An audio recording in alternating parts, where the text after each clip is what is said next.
اللهم صل على سيدنا ومولانا محمد افضل صلواتك بعدد معلوماتك وبارك وسلم وصل عليه.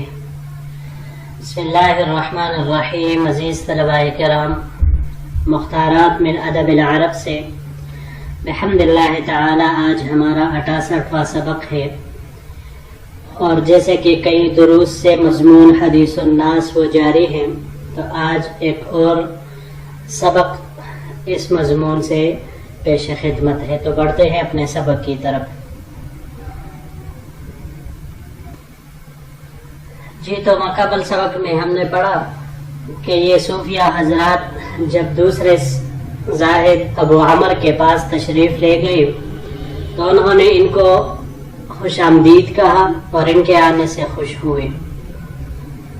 تو پچھلے سبق میں ہم نے پڑھا کہ ان کے بیٹھتے ہی ابو عمر زاہد نے فوراً ان سے مطالبہ کیا کہ میرے عزیز دوستو، اگر آپ کے پاس کچھ احوال ہو، باتیں ہو لوگوں کی، تو مجھے وہ سناؤ، کیونکہ کافی عرصہ ہو گیا ہے کہ میری کانوں نے ایسی کوئی بات نہیں سنی، اور آج کے دن کوئی میرے پاس آیا بھی نہیں کہ میں اس سے کچھ پوچھ سکوں.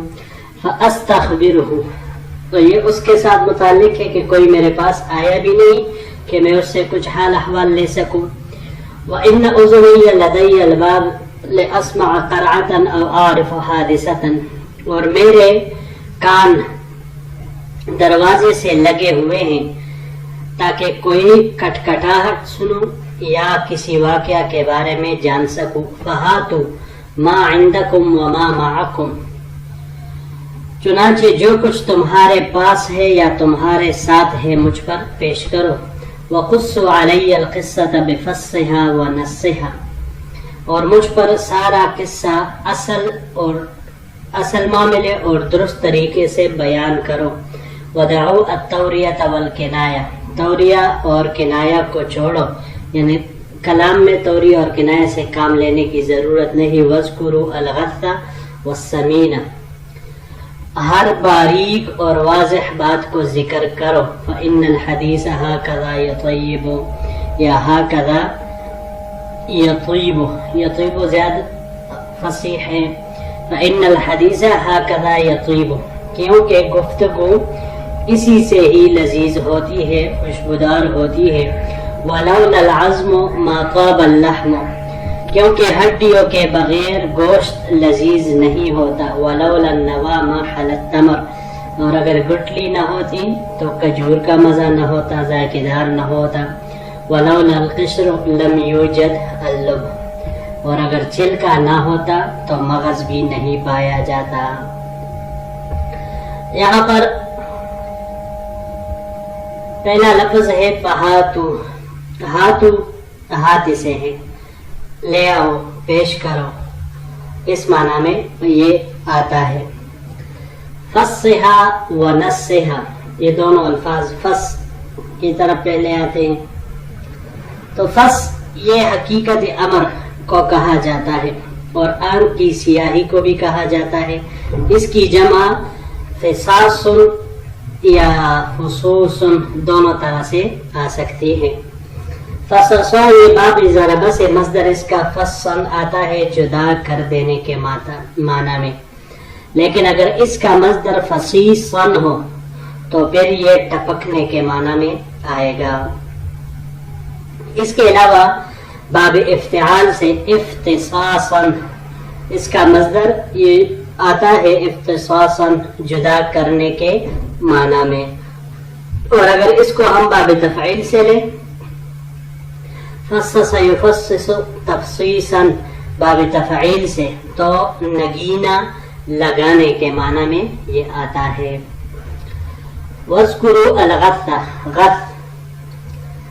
غث یہ باریک، ردی، دبلا اس کو کہا جاتا ہے. باب ضربہ سے غثاثتاً و غصوصتاً، دبلا اور کمزور ہونے کے معنی میں یہ آتا ہے. لیکن اگر اس کا مصدر باب ضربہ سے غثن یا غصیصن ہو تو اس صورت میں اس کا معنی ناموافق ہونا آتا ہے. اور اگر اس کو ہم باب افتعال پر لے جائیں تو باب افتعال سے اس کا مصدر اغتساثا آئے گا، موسم بہار کی گھاس پر پہنچنا، اس معنی میں پھر یہ آئے گا. جی تو بڑھتے ہیں اپنے اگلے سلائیڈ کی طرف. عجبنا من هذا الزاہد الثانی اکثر من عجبنا بالزاہد الاول. یہ صوفیہ، یہ بزرگ فرماتے ہیں کہ ہم پہلے پرہیزگار سے زیادہ اس دوسرے پرہیزگار شخص کے بارے میں تعجب کرنے لگے. وخاطفناہ الحدیث وودعناہ وخرجنا. ہم نے اس سے بات اچک لی، یعنی اس کو بات بھی پوری نہیں کرنے دی، ہم نے اس کی بات اچک لی اور اس کو چھوڑ دیا اور باہر نکلے. وَأَقْبَلَ بَعْضُنَا عَلَى بَعْضٍ يَقُولُ. ہم ایک دوسرے سے کہنے لگے أَرَأَيْتُمْ أَظْرَفَ مِنْ أَمْرِنَا وَأَغْرَبَ مِنْ شَأْنِنَا.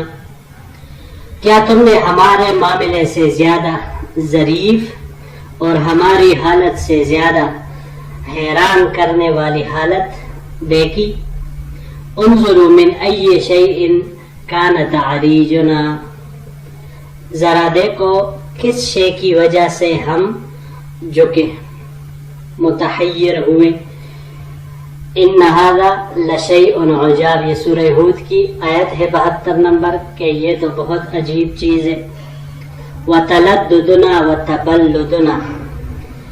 اور ہم متحیر ہوئے اور بے وقوف بنے. ان هذا لشيء عجیب یہ قرآن کریم میں آیا ہے سورہ ہود میں. تو مانا کہ بے شک یہ ایک عجیب شے ہے، عجیب چیز ہے. وقلنا یا اصحابنا.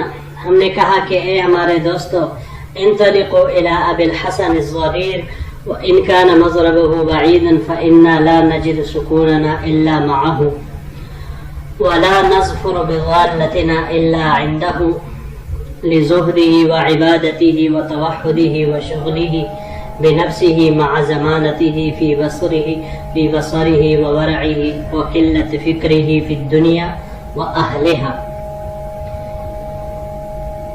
انہوں نے کہا کہ ابو الحسن الضریر کی طرف چلو، اگرچہ اس کا ٹھکانہ دور ہے. فإنا لا نجد سکوننا الا معه. مگر ہم اپنے سکون کو اس کے علاوہ کہیں اور نہیں پائیں گے. ولا نظفر بضالتنا الا عنده. اور ہم اپنی کوئی ہوئی شے نہیں پائیں گے مگر ان کے پاس. لزهده وعبادته وتوحده وشغله بنفسه مع زمانته. ان کی پرہیزگاری، عبادت، توحد، آنکھوں کے دائمی مریض ہونے کے باوجود اپنے آپ میں مشغولیت، ان کے تقوی وورعه وقلت فکره فی الدنیا واہلها. اور دنیا اور اہل دنیا کی طرف کم توجہ کی وجہ سے، یعنی دنیا اور دنیا کے فکر کی طرف ان کی توجہ کم ہونے کی وجہ سے ہمارے سارے وہ مشکلات کا حل انہی کے پاس ہمیں ملے گا. یہاں پر یہ 4 الفاظ ہیں جی. پہلا اس میں سے الظرف، ظرفہ سے ہے. ظرفہ یہ یہاں پر باب کرمہ سے استعمال ہوا ہے. ظرفن و ظرافتن دونوں طرح مصادر اس کے آتے ہیں. چالاک ہونے یا خوش شکل ہونے کے معنی میں یہ آتا ہے. اگر اس کو ہم باب تفاعل سے لے لے تظارفن تو ظریف بننے کے معنی میں آتا ہے. اور اگر اس کو ہم باب تفاعل سے لے لیں تظرفن تو پھر اس کا معنی یہی باب تفاعل والا ظریف بننے کے معنی میں آتا ہے. یہ وَأَغْرَبُ. اگلا لفظ اغرب، غربہ سے ہے. غربہ یہ باب نصارہ سے غربن جدا ہونے کے معنی میں یہ آتا ہے. لیکن اگر یہ مصدر اس کا غربن کے بجائے غروبن آ جائے تو غروب ڈوبنے کو کہا جاتا ہے، جیسے ہم کہتے ہیں کہ سورج غروب ہو گیا، غروب کا معنی وہ ڈوب گیا، اتر گیا۔ اور اگر اس کا مصدر غربتن یا غرابتن آ جائے تو غرابتن پھر پردیسی ہونے کو کہا جاتا ہے۔ یہاں پر یہ باب افعال سے استعمال ہوا ہے، اغرب یغرب اغرابا، عجیب چیز لانے کے معنی میں، ناشنا۔ باب کرما سے غرابتن مصدر اس کا آتا ہے غیر مانوس ہونے کے معنی میں یا مخفی ہونے کے معنی میں۔ اگلا لفظ ہے تلددن، تلدد، لددا۔ لددا یہ باب نصارہ سے مصدر اس کے دو آتے ہیں، لدن یا لادن، یہ سخت جھگڑا کرنے کے معنی میں یہ آتا ہے۔ اس کے علاوہ یہ باب مفاعلہ سے ملادتن، ملادتن یہ مدافعت کرنے کے معنی میں آتا ہے۔ اور باب افعال سے الدادن، الدادن اس کے عام طور سے تو معنی اہل لغت والے یہی ٹالنے کے معنی میں کرتے ہیں، لیکن بعض حضرات کہتے ہیں کہ اس کا معنی سخت، کسی شخص کو سخت جھگڑالو پانا، اس معنی میں آتا ہے۔ تبلدنا، تبلد بلدہ، بلدہ یہ باب نصارہ سے بلودن اقامت کرنے کے معنی میں آتا ہے۔ اور اگر باب سمعہ سے اس کو ہم لے تو پھر اس کا معنی ہوگا بلدن، بلدن، لام کے حرکت کے ساتھ، کشادہ آبرو ہونا۔ اور باب کرما سے بلادتن، بلادتن کن ذہن ہونے کے معنی میں یہ آتا ہے۔ یہاں پر یہ باب تفاعل سے استعمال ہوا ہے، تبلدن، تبلدن یہ کن ذہن ہونا یا بے وقوفی ظاہر کرنا، ان دونوں معنی میں یہ آتا ہے۔ اور اگر باب افعال سے لے ہم اس کو، ابلد یبلد ابلادن، تو شہر میں ہمیشہ رہنے کے معنی میں یہ آئے گا۔ اس کے علاوہ یہ باب تفعیل سے بھی استعمال ہو سکتا ہے، تبلیدن، تبلیدن کمزور رائے والا ہونا اس کو کہا جاتا ہے۔ جی بڑھتے ہیں اپنے آخری سلائیڈ کی طرف۔ وطوینا یہ اس کے ساتھ لگے گا انشاءاللہ۔ وطوینا الارض الیہ ودخلنا علیہ وجلسنا حوالیہ فی مسجدہ، چنانچہ ہم نے ان کی طرف سفر کیا اور ان کے پاس پہنچے، ہم ان کے ارد گرد ان کی مسجد میں بیٹھ گئے۔ ولما سمع بنا اقبل على كل واحد منا يلمسه بيده ويرحب به ويدعو له ويقول، جب انہوں نے ہماری آواز سنی ہمارے طرف متوجہ ہوئے اور ہر ایک سے اس طرح ملے کہ اس کو اپنے ہاتھ سے چھونے، خوش آمدید کہنے، اس کے لیے دعا کرنے اور اپنے سے قریب کرنے لگے۔ فلما انتہا اقبل علینا وقال، بس جب اس سے فارغ ہوئے تو ہماری طرف متوجہ ہوئے اور کہنے لگے، امن السماء نزلتم علیہ، کیا تم آسمان سے مجھ پر نازل ہوئے ہو؟ واللہ لکأنی وجدت بکم مأمولی، اللہ کی قسم گویا کہ میں تم میں اپنی امید پاتا ہوں۔ وَأَحْرَزْتُ غَایَةَ سُؤْلِی، اور میں نے ان سوالوں کی ایک انتہائی مقدار جمع کی ہے۔ قُولُوا لِی غَیْرَ مُحْتَشِمِینَ، بلا کسی شرم و تردد کے مجھے کہو، ما عندکم من احادیث الناس، لوگوں کی باتوں میں سے جو کچھ تمہیں معلوم ہو۔ وما عزم علیہ هذا الوارد، اس آنے والے نے کس بات کا عزم کیا ہے، یا وہ اپنے سوالات پوچھ رہا ہے۔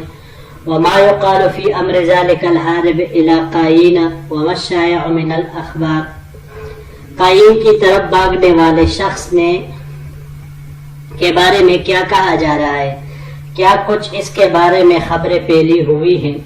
وَمَا الَّذِي يَتَحَامَسُ بِهِ نَاسٌ دُونَ نَاسٍ.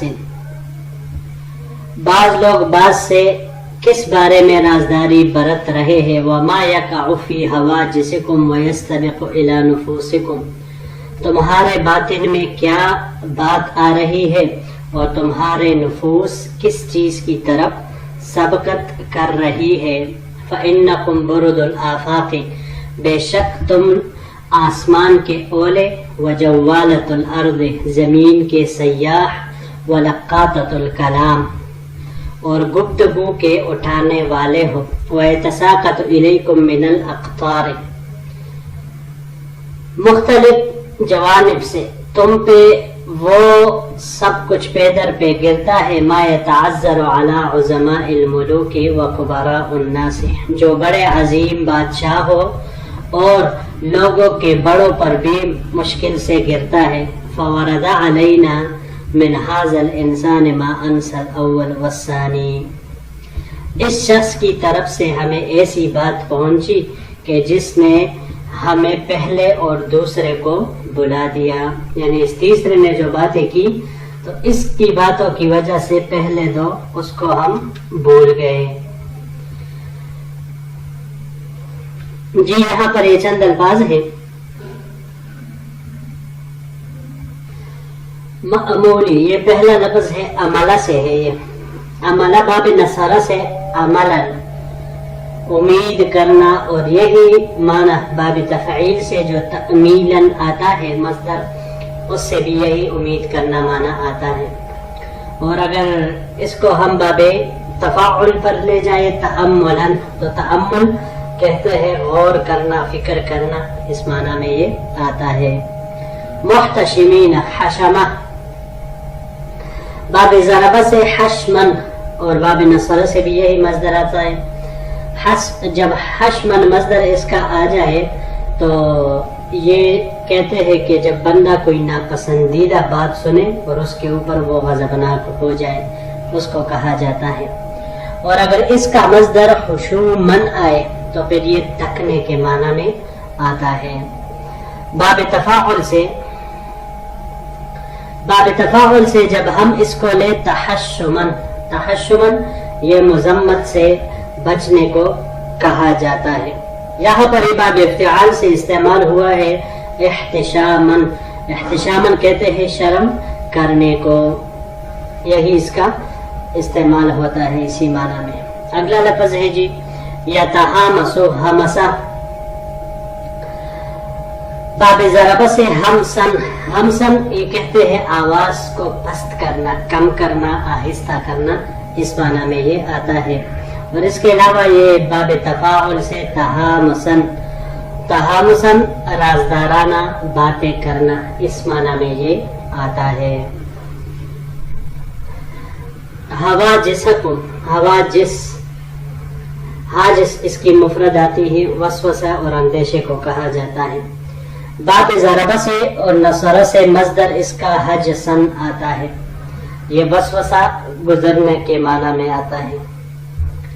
اور اس کے علاوہ یہ باب مفاعلہ سے بھی اور باب انفعال سے بھی استعمال ہوتا ہے. باب انفعال سے انحجاسن باز رہنے کے معنی میں آتا ہے، اور باب مفاعلہ سے محاجستن یہ چپ کے بات کہنے کے معنی میں آتا ہے. آخری لفظ ہے لقاتتن. لقات کہتے ہیں بہت زیادہ اٹھانے والا، اور لقطہ اس شعبے کو کہا جاتا ہے کہ جس میں یہ گمشدہ چیزیں پڑی ہوتی ہیں. باب نصارہ سے لقطہ، باب نصارہ سے لقطن اٹھانے حاصل کرنے کے معنی میں یہ آتا ہے.